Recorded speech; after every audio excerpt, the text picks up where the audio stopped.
আজ তোমাদের সাথে 27 ইফতার প্রিপারেশনের ব্লগ শেয়ার করব।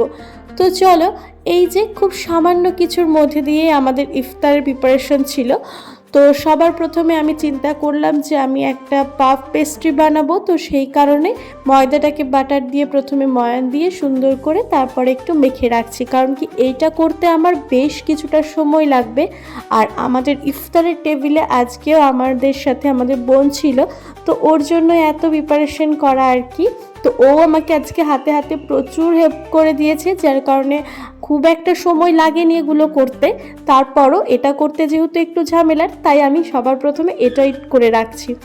তো ময়দাটাকে ফ্রিজে রেখে আমি একটু বাদাম কুচি কুচি করে কেটে নিয়েছি, আর পাফ পেস্ট্রির ভিতরে পুর বানানোর জন্য এগুলো রেডি করে নিলাম। তো এই দিকে দেখো আমি পুরটা রেডি করে নিচ্ছি। এখানে আমি কিছু পেঁয়াজ আর ডিম দিয়ে একটা পুর বানিয়ে নিয়েছি, আর সাথে কিছু চিকেন কিমা দিয়েছিলাম। তো এই যে পাফ পেস্ট্রিগুলো আমি ফ্রিজে রেখে দিয়েছিলাম, আর মোটামুটি এগুলো হয়ে গেছে। একে একে বানিয়ে নিচ্ছি, কারণ এখন প্রায় 3টে বেজে গেছে অলরেডি।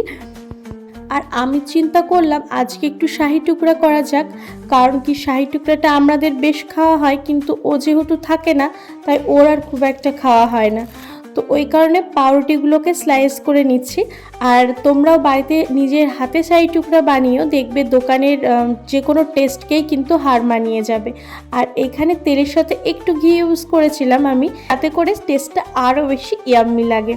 তো একে একে পাউরুটি স্লাইসগুলোকে আমি রেখে দিলাম, আর ওপর দিয়ে সেই দুধের মালাইটা দিয়ে দিলাম। এখানে আমি বেশ খানিকটা গুঁড়ো দুধ আর কেওড়া জল আর গোলাপ জল ইউজ করেছিলাম, যার কারণে টেস্টটা আরও বেশি এনহান্স করছিল। আর ওপরে কিছু বাদাম দিয়ে ডেকোরেট করে দিলাম। আর এবারে ফলগুলো কাটার পালা।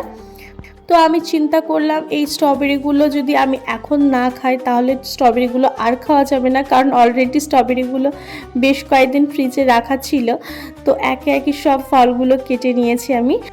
আর আজকে এই ফলগুলোর মধ্যে কয়েকটা কলা নিয়ে নিয়েছিলাম, যেটা আমাদের জন্য খুবই উপকারী। তো এই তো যা যা ফল থাকে আজও তাই, আর নতুন কি। তো আঙুর, আপেল সব মিলিয়ে একটা ফলের ট্রে আমি সাজিয়ে নিয়েছি। তো এই দিকে আমি পাফ পেস্ট্রিটা পুরোপুরি মাইক্রোওয়েভে করেছি, এতে করে এটা অনেক বেশি হেলদি হবে। তেলের কোনো ভাজাভুজি আমি রাখতে চাইনি। তারপরও আমি জিলেপি করে নিয়েছিলাম কিছুটা, আর তা উপরে আমি একটু রাবড়ি দিয়ে সার্ভ করেছি, আর সাথে আমি একটু সিঙ্গারা নিয়ে নিয়েছি। তো এই যে প্রতিদিনকার মতো একটা খুব সাধারণ আমি শরবত বানিয়ে নিয়েছি, নুন চিনি আর লেবুর। কতগুলো আইস কিউব দিয়ে দিলাম, আর একে একে সব কিছু টেবিলের মধ্যে নিয়ে চলে আসছি, কারণ একদম হাতে আর সময় নেই। আর তোমরা তো জানোই আমি সিঙ্গারা আর জিলিপি বানাতে খুবই ভালোবাসি। আর এই যে এটা ছিল অসম্ভব খেতে ছিল। তোমরা যদি চাও আমি রেসিপি শেয়ার করে দেবো।